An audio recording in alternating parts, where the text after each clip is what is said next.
জড়িয়ে বলে যায় একটু সত্যর দিকে এগিয়ে আসুন, আগে সর্বপ্রথম আমরা মুসলমান হয়ে যাই। আমার আল্লাহ ওটাই বলেন, হে বিশ্বজগতের নর নারীরা, আমার আল্লাহ রব্বুল আলামিন তার নিজের ভাষা দিয়ে তিনি সুন্দর করে ডাক দিয়ে বলেন, বিসমিল্লাহির রহমানির রহিম।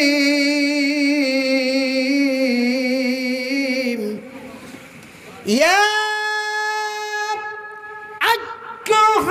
আইয়ুহাল্লাযীনা আমানু দুখুলু ফিস-সিলমি কাফা। আমরা যেমন সামনে থেকে একটা ট্রেন আসছে আর একটা ছেলে দৌড়িয়ে চলে যাচ্ছে, তো ওকেই ডাক দিয়ে বলা হয়, ও ভাই খাড়া খাড়া, ট্রেন এলো ট্রেন এলো, বলি না? এটা একটা সতর্ক বার্তা। তবে এই ভাই দাঁড়া, যাস না। তো আল্লাহ ওইভাবেই ডেকে বলছে, কাকে বলছে? ওই যে ট্রেনের ওপর ট্রেন আসা অবস্থায় রেল পার করছে তাকেই ডাক দিয়ে বলছে। ঠিক আমার আল্লাহ ওইভাবেই ডাক দিয়ে বলছে। কাদের ডাক দিয়ে বলছেন? ইয়া আইয়ুহাল্লাযীনা আমানু, ঈমানওয়ালো, রে বিশ্বাসী গণেরা, যারা আমাকে এক আল্লাহ বলে বিশ্বাস করেছো, যারা আমার নবীকে নবী বলে স্বীকার করেছো, রে বিশ্বের বিশ্বাসী গুণেরা, তোমরা যদি আমার কল্যাণময় পেতে চাও, তোমরা যদি আমার আযাব থেকে, আমার গজব থেকে যদি বাঁচতে চাও, ভাইজান বন্ধু আমার 4টা মেয়ে একটা ছেলে, কাউরি 3টা মেয়ে একটা ছেলে, কাউরে 3টা ছেলে একটা মেয়ে। আজকে বাড়িতে বদ্ধ হয়ে আছে, মা বাবার কথা শুনে না। মা বলছে তোর গে ডাইতে আর দেখতে পারে না, বাপ বলছে তোদের জ্বালায় কোনো দিকে চলে যাব, বলে না? দিক শিখিয়ে গেছে। বলছে বেটা একবার পড়, কইছে পড়া টড়া বুঝি না, মোবাইলটা দিয়ে একটু গেম খেলে নি। আরে লোকের কথা কি কবি, আবার একটা বেরিয়ে গেছি বেটা রে, ওই যে গেটটা কে বেল মারলে গেট খুলে তো যাই না, মোবাইলটা দিবি তো মেরিলে টাপ। শুধু আমার বাড়ি নয়, আজকে সারা পৃথিবীতে এই অবস্থা হয়ে গেছে। কথা কি বেশি বললাম?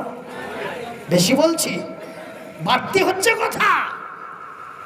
ভাইজান বন্ধু আমার, যদি স্কুল কলেজ মাদ্রাসা ইউনিভার্সিটি খোলা থাকতো, ছেলে মেয়েরা লেখাই পড়াই ব্যস্ততা থাকতো, মোবাইলের উপরে নেশা হতো না।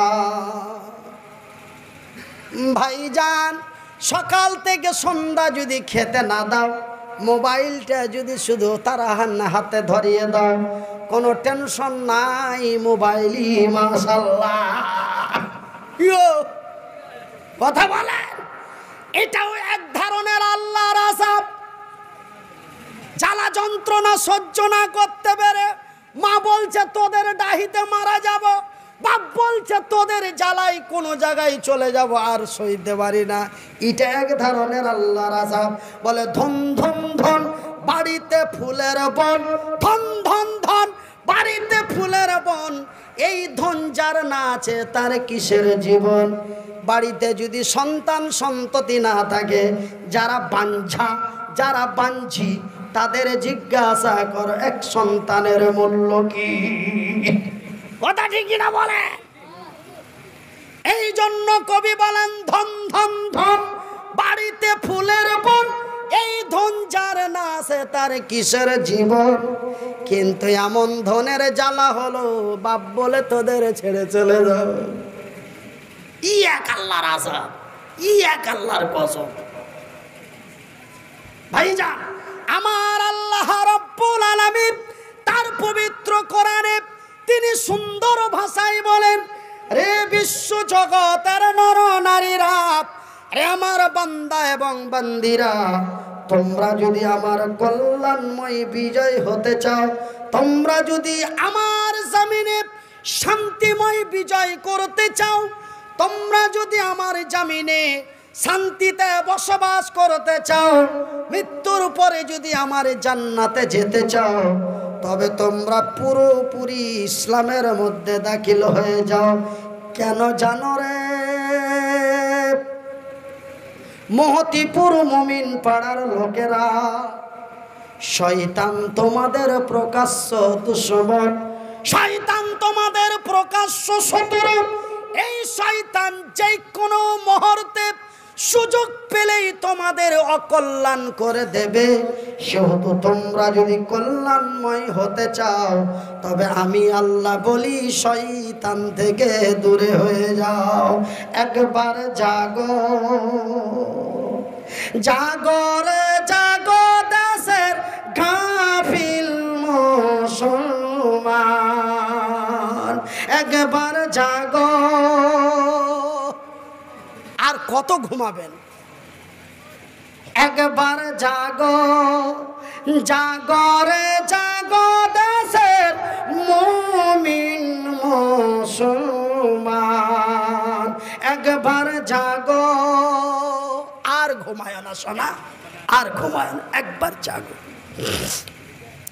আমার ভাইয়ের, আমার বন্ধুরা, তবে আমি যেই কথাটা বলতেছিলাম যে তারা বিজয় হলো, আজকে আমরা কেন, ওরা বিজয় হলো, এরা কেন পিটনি খেলো? ভাইজান বন্ধুরে আমার, ওরাও তো ছিল মুসলমান, এরাও তো হলো মুসলমান।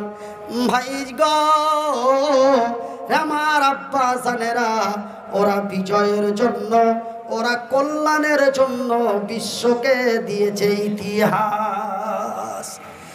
আমার ভাইয়েরা, আমার বন্ধুরা, রে আমার আব্বা জানেরা, শুনেলেন এক মদিনার ঘটনা। আমার ভাইয়েরা, বুখারী শরীফের একটি হাদিস আমি মনিরউদ্দিন আপনাদের সামনে পাঠ করেছি। সে হাদিসটি বলতে গেলে আপনারা হয়তো ভাববেন মনিরউদ্দিন ভাই মসজিদের টাকা চাইবে। না না না না, ঘরের ভিতরে অনেকেই বলেছে আমাদের কালেকশন হলেও মাশাল্লাহ, না হলেও মাশাল্লাহ। আপনি কালেকশন নিয়ে টেনশন করবেন না, তাড়াতাড়ি স্টেজে চলুন। আমি বলছি যে আরে নুরুল ভাই তো চালাচ্ছে, আমাকে তো 11:30টায় বলেছে কালেকশনটা হয়ে যাক। বলছে আপনাকে কালেকশন নিয়ে চিন্তা করতে হবে না। তো আপনারা এই যে আমি এখন যে কথাটি বলবো, আপনারা হয়তো ভাববেন যে মসজিদের জন্য হয়তো মনিরউদ্দিন ভাই মানে আরবি ভাষা বুঝে না, কিন্তু আরবির মধ্যে আবার কিছু বুঝে, তখন বাজে এই রে বাবারে মুলবি এখন মসজিদ কইলে মানে টাকা চাইবে। মাম্বানা লিল্লাহি মসজিদান বানাল্লাহু লাহু বাইতান ফিল জান্নাত। আগেও বুঝছিল না, পরেও বুঝল না, ওই যে মসজিদ কথাটা শুনেছে, বলছে এবার মুলবি সাহেব মসজিদের টাকা চাইবে, চলো জালসা হয়ে গেল, এর বাড়ি যায়। আগের কি সব মানে কি, পিছের মানে কি জানে না। ওই যে মসজিদ, একজন গেছে আমেরিকা, তাই আমেরিকাতে ওরা ওদের ভাষা বলছে, আর ওরা খালি মুখে মুখে তাকাইছে। নামাজের টাইমে নামাজে গেছে, তখন ইমাম সাহেব বলছে আলহামদুলিল্লাহি রাব্বিল আলামিন আর রহমানির রহিম। নামাজের পরে ওরা কাছে হবে ফের কোরআন খাটা হারের দিকের বোতলি পড়ছে। কইছে আমার দিকে যেরকম করে কোরআন পড়ছে, এরা ফের ওরকম করে কোরআন পড়ছে, কিন্তু কথা ফের আলাদা কইছে।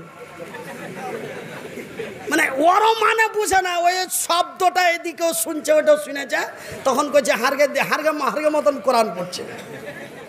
তো ওইরকম মানে হাদিসের মানে মতলব কিচ্ছু বুঝলো না, ওই মসজিদ কথাটা বুঝে বলছে এখন চাঁদা করবে, বাড়ি চ। আমার ভাইয়েরা, আমি মনিরউদ্দিন আপনাদের বলছি শুনে নিন, বুখারীর হাদিস। আমার রাসূল দয়ার নবী বিশ্বের নবী বলেন, মাম্বানা লিল্লাহি মসজিদান বানাল্লাহু লাহু বাইতান ফিল জান্নাহ। এর মানে হলো ক্বালান নবী সাল্লাল্লাহু আলাইহি ওয়াসাল্লাম, আল্লাহর নবী দয়ার নবী বিশ্বের নবী বলেন, রে বিশ্ব জগতের নর নারীরা, রে আল্লাহর বান্দা এবং বান্দিরা, আরে আমার উম্মত উম্মতিরা, আরে আমার সাহাবী গণেরা, যারা আল্লাহর ঘর বানায় আল্লাহ তাদের ঘর বানায়। তবে আল্লাহর ঘর বানা হয় মহতিপুর মুমিন পাড়ায়, আমার আল্লাহ ঘর বানাই তার, আমার আল্লাহ বান্দার ঘর বানাই তার জান্নাতে। আমার ভাইরা, আমার বন্ধুরা, তারা জান্নাতের লোভে পড়ে, নবীর ভালোবাসায় পড়ে, তারা জান্নাতের লোভে পড়ে, নবীর ভালোবাসায় পড়ে। তারা তাদের জান্নাতের কি লোভ ছিল, তাদের বিজয়ের কি, তারা বিজয় হওয়ার জন্য তাদের কি চেষ্টা প্রচেষ্টা ছিল। ভাইজান বন্ধুরে আমার, তাদের জান্নাতের জন্য কত ফিকির চিন্তা ভাবনা ছিল। একটু ছোট্ট ঘটনা, মদিনার ঘটনা শুনে নিন। আল্লাহর নবী, দয়ার নবী, বিশ্বের নবী তখন আল্লাহর জমিনে বেঁচে ছিলেন, তখন জমিনের উপরেই ছিলেন মসজিদে নববীতে। ভাইজান বন্ধু আমার শোনালেন তাদের ভিতরে জান্নাতের কি লোভ ছিল, তারা কত আল্লাহর নবীর পাগল ছিল। একটা কথা শোনালেন ভাই, আমরা কেউ কেউ কেউ চাকরি করি, কেউ স্কুলে কেউ চাকরি করি, কেউ মনস খাটে, কেউ কামলা বেচে খায়, কেউ মনস খাটে, কেউ গাড়ি চালায়, কেউ লেখাপড়া করায়। আমরা এক অন্যের চাকর খাটি, খাটি না? আমরা এক অন্যের চাকর খাটি। কাউরো 3,000 টাকা মাসে বেতন, কাউরো 30,000 টাকা মাসে বেতন, কারো 30,000 টাকা ঘন্টা, কারো আবার 10 টাকা ঘন্টা। ভাইজান বন্ধুরা আমার, আমার আব্বাসানেরা, কিন্তু আমরা সারা দিন কাজকর্ম করার পরে দেখুন আমরা কোন মুসলমান, ওরা ছিল কোন মুসলমান? যারা মক্কার মাটি বিজয় করেছে, যারা মদিনার মাটি বিজয় করেছে। দেখুন তাদের জান্নাতের কি চেষ্টা প্রচেষ্টা ছিল, তাদের কি চিন্তা গবেষণা ছিল, তাদের কি চিন্তাধারা ছিল। আমরা সারা দিন কাজকর্ম করে রাত্রি 9টার পরে বিছানায় বালিশে মাথা দিই। ভাই গো, বালিশে মাথা দেওয়ার পরে আমার চিন্তা আছে, ওই শকিসে 3 লাখ টাকা আছে, ওই টাকাটা এটা করব, ওই আলমারিতে 2 লাখ টাকা আছে, এটা করবো। আরে ওই মাঠের জমির ধান কি করবে? তারা স্বামী স্ত্রীতে এগুলো গল্প করে, না হলে একা একা এরকম মাথায় হাত দিয়ে ও খালি গোটা দুনিয়া ঘুরে। রহিমকে কেমন করে মারতে হবে, করিমকে কেমন করে পিটাতে হবে, এই হলো চিন্তা ভাবনা আমাদের, নাকি গো? কথা বলেন। বালিশে মাথা দিতে দিতে কি ঘুম চলে আসে? আসে না। অনেক কিছু দিল্লি, বোম্বাই, পাটনা, হুগলি, হাওড়া বেড়ার পরে হঠাৎ কখন ঘুম এসে যায় নিজেও জানি না। কথা ঠিক কিনা বলে? এই হলো আমাদের চিন্তাধারা। কিন্তু যারা মক্কা, মদিনা, তায়েফের মাটি বিজয় করেছে এবং জান্নাতের অধিবাসী হয়েছে, তাদের চিন্তা ভাবনাটা কি ছিল জানেন? শুনেন। এমন এক খোকা, এই দাঁড়াও দাঁড়াও দাঁড়াও, ওইদিকে ঘুরো, ওইদিকে ঘুরো। এই চাঙাটার বয়স কত হবে? খুব হলো 17-18, না বেশি হবে? এর বাপ যদি মরে যায় তবে এই ছেলেটা কি হবে? বাপ মরে গেলে কি হয়? এতিম হয়ে যায়। বস। এমনই এক মদিনার এতিম, ছোটবেলায় বাবা তার ইন্তেকাল করল। এমনই এক ছোট্ট এতিম মদিনার মাটিতে ছোট্টবেলায় বাবা তাকে রেখে মরে গেল। বাবার কিছুই নাই। এই যে আপনাদের প্যান্ডেলটা দেখছেন, এর থেকে অল্প একটু বড় একটা ছোট্ট খেজুরের বাগান, এই ছাড়া বাবার কিছুই ছিল না। এই অবস্থায় বাবা তার বিদায় নিয়ে নিল, ছেলেটা এতিম হয়ে গেল। ভাই গো, ওই এতিম ছেলেটা সারাদিন বাগানে কাজ করে, টাইমে টাইমে ওয়াক্তে ওয়াক্তে নামাজ কায়েম করে, আল্লাহ তার রাসূলের বিধি বিধান মেনে চলে। একদিন বাগান থেকে এসে বিছানায় মাথা দিয়ে, বালিশে মাথা দিয়ে শুয়েছে। হঠাৎ তার মাথার মধ্যে একটি চিন্তা ভাবনা, একটা কথা এসে ঢুকে গেছে। কথাটা যেন রাষ্ট্রপতির নয়, কথাটা যেন প্রধানমন্ত্রীর নয়,